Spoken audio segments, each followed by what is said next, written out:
नमस्कार दोस्तों, चलिए जानते हैं 10 मिनट में झारखंड की 20 बड़ी खबरों को। लेकिन वीडियो को शुरू करने से पहले लाइक और सब्सक्राइब जरूर कर दें। महिला सिपाही बनी ठगी का शिकार, ट्रेडिंग कंपनी ने लगाया 4 लाख का चूना। अरगोड़ा थाना इलाके की रहने वाली प्रिया पाठक, जो झारखंड पुलिस में परिचारी परवर है, उनके साथ एक ट्रेडिंग कंपनी ने ठगी की है। कंपनी ने उन्हें ज्यादा मुनाफे देने का झांसा देकर 4 लाख रुपए ले लिए। प्रिया ने बताया कि उन्हें डॉक्टर अनिल मिश्रा से कंपनी के बारे में जानकारी मिली। कंपनी में पैसे लगाने पर ज्यादा फायदा मिलने का भरोसा दिया गया। फिर व्हाट्सएप पर एक लिंक भेजा गया जिसमें पैसे निवेश करने और दूसरों को जोड़ने पर ज्यादा मुनाफा मिलने का लालच दिया गया। प्रिया ने फरवरी से मई 2025 के बीच कुल 4 लाख रुपए कंपनी में लगाए। शुरुआत में उन्हें कुछ मुनाफा भी मिला, लेकिन बाद में कंपनी ने अपना मोबाइल ऐप बंद कर दिया और ऑफिस भी बंद करके फरार हो गई। तब प्रिया ने थाने में जाकर शिकायत दर्ज कराई है। ऐसे साइबर ठगों से आप सावधान रहें। कैबिनेट से आज मिल सकती है नई उत्पाद नीति को मंजूरी, शराब की कीमत पर क्या होगा असर। झारखंड सरकार की नई उत्पाद नीति को गुरुवार को कैबिनेट से मंजूरी मिल सकती है। उत्पाद और शराब विभाग के मंत्री योगेंद्र प्रसाद ने इसकी संभावना जताई है। कैबिनेट की मंजूरी के बाद नई नीति का नोटिफिकेशन आएगा और इसे लागू करने में कम से कम 45 दिन लगेंगे। लेकिन हो सकता है कि 1 अगस्त से नई नीति के अनुसार राज्य में शराब की खुदरा बिक्री शुरू हो जाए। अभी तक की नीति 31 मार्च 2025 तक थी, लेकिन नई नीति न बनने के कारण 120 दिन का एक्सटेंशन दिया गया है, यानी 31 जुलाई तक पुरानी व्यवस्था से ही शराब बिकेगी। नई नीति में शराब की कीमत को लेकर अलग अलग बातें हो रही है। सरकार का कहना है कि वेट को 75% से घटाकर 5% किया जाएगा, जिससे शराब सस्ती होगी। लेकिन निजी व्यापारियों का कहना है कि एक्साइज ड्यूटी बढ़ेगी, जिसमें कीमतें बढ़ सकती है। नए नियमों में दुकानदार को 12% मार्जिन मिलेगा, जो पहले 10% था। इसके अलावा दुकानों के लिए हर महीने उत्पाद परिवहन कर जमा करना अनिवार्य होगा और समय पर न जमा करने पर फाइन लगेगा। नई नीति में मॉडल शॉप की व्यवस्था है। ये दुकानें वातानुकूलित होगी और कम से कम 600 वर्ग फीट की होगी। इन दुकानों में शराब पीने के लिए किचन की सुविधा भी होगी। इस नई नीति से शराब के कारोबार में बड़े बदलाव आने वाले हैं, जिनका असर कीमतों और बिक्री दोनों पर पड़ेगा।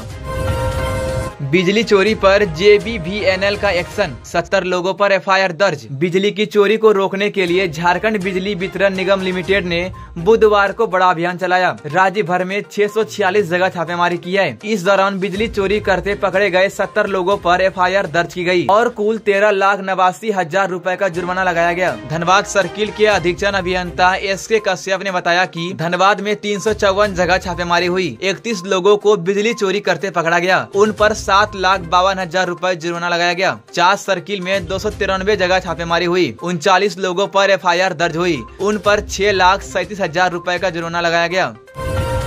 झारखंड में 18 मई तक गर्मी से राहत, आज 15 जिलों में बारिश के आसार। झारखंड में इस बार मई में उतनी गर्मी नहीं पड़ रही है जितनी आमतौर पर पड़ती है। इसका कारण है रुक रुक कर हो रही बारिश और बादल छाए रहना। मौसम विभाग ने बताया है कि 18 मई तक लोगों को गर्मी और उमस से राहत मिल सकती है। आज दोपहर के बाद राज्य के 15 जिलों में बारिश का अनुमान लगाया गया है। ये जिला है दुमका, साहेबगंज, गोड्डा, देवघर, जामताड़ा, गिरिडीह, धनबाद, बोकारो, रामगढ़, रांची, खूंटी, सरायकेला खरसावा, पश्चिमी सिंहभूम और पूर्वी सिंहभूम में बारिश हो सकती है। इस दौरान गरज, बिजली गिरने और तेज हवा चलने की संभावना है। मौसम विभाग ने इन जिलों के लिए येलो अलर्ट जारी किया है। 16 मई को भी राज्य के 20 जिलों में तेज हवा, बिजली और बारिश हो सकती है। सिर्फ गढ़वा, पलामू, चतरा और लातेहार को छोड़कर बाकी जिलों में मौसम बदलेगा। मौसम वैज्ञानिकों ने बताया है कि एक टर्फ लाइन बिहार से झारखंड होते हुए गुजर रही है, जिसकी वजह से मौसम बदल रहा है और गर्मी कम हो रही है। 18 मई तक मौसम ऐसा ही रह सकता है, जिससे झारखंड के लोगों को तेज गर्मी से कुछ राहत मिलने की उम्मीद है।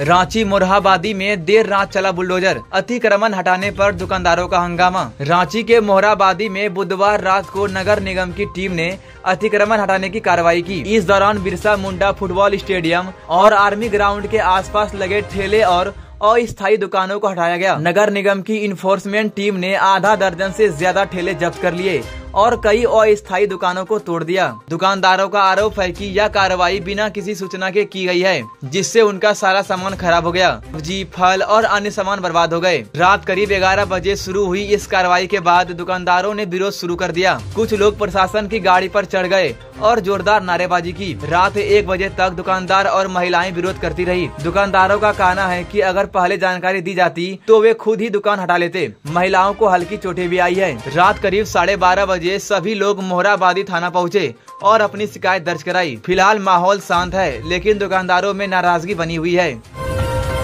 बेरमो में युवक की गोली मारकर हत्या, रास्ता पूछने के बहाने दिया वारदात को अंजाम। बोकारो जिले के बेरमो अनुमंडल के नवाड़ी थाना क्षेत्र में बुधवार देर रात एक 42 साल के युवक हेमलाल पंडित की गोली मारकर हत्या कर दी गई। हेमलाल हजारीबाग जिले के विष्णुगढ़ थाना क्षेत्र के सिरई गांव के रहने वाले थे। वो अपने पिता तुलसी मंडल के साथ सोखागिरी और झाड़ फूक का काम करते थे। बुधवार की रात वे नवाड़ी में किसी के घर से काम कर अपनी कार से घर लौट रहे थे। जब वे बारीडी के जंगल के पास पहुँचे तो एक बाइक पर सवार 3 युवकों ने उनकी कार को ओवरटेक कर रोका। तीनों ने उनसे बंसी गांव का रास्ता पूछा। जैसे ही उन्होंने कार का शीशा नीचे किया, एक युवक ने हेमलाल की कनपट्टी में पिस्टल सटाकर गोली मार दी। गोली लगते ही हेमलाल की मौके पर ही मौत हो गई। घटना की जानकारी मिलते ही डुमरी विधायक जयराम महतो रात में ही घटना स्थल पर पहुँचे और स्थिति का जायजा लिया। उन्होंने तुरंत बोकारो एसपी और बेरमो एसडीपीओ को फोन किया, लेकिन कॉल रिसीव नहीं हुआ। फिर स्थानीय थाना को जानकारी दी गई। करीब 1.5 घंटे बाद पुलिस मौके पर पहुंची और सबको कब्जे में लेकर थाने ले गई।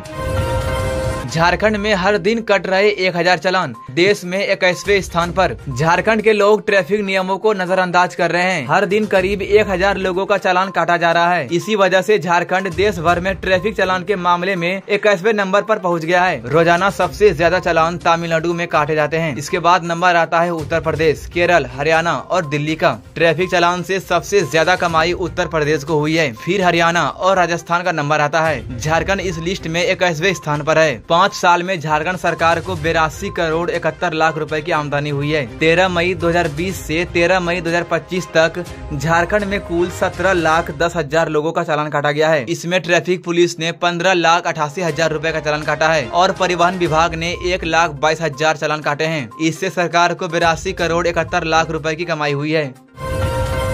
झारखंड के लेटेस्ट न्यूज को सबसे पहले देखने के लिए हमारे चैनल को सब्सक्राइब जरूर करें।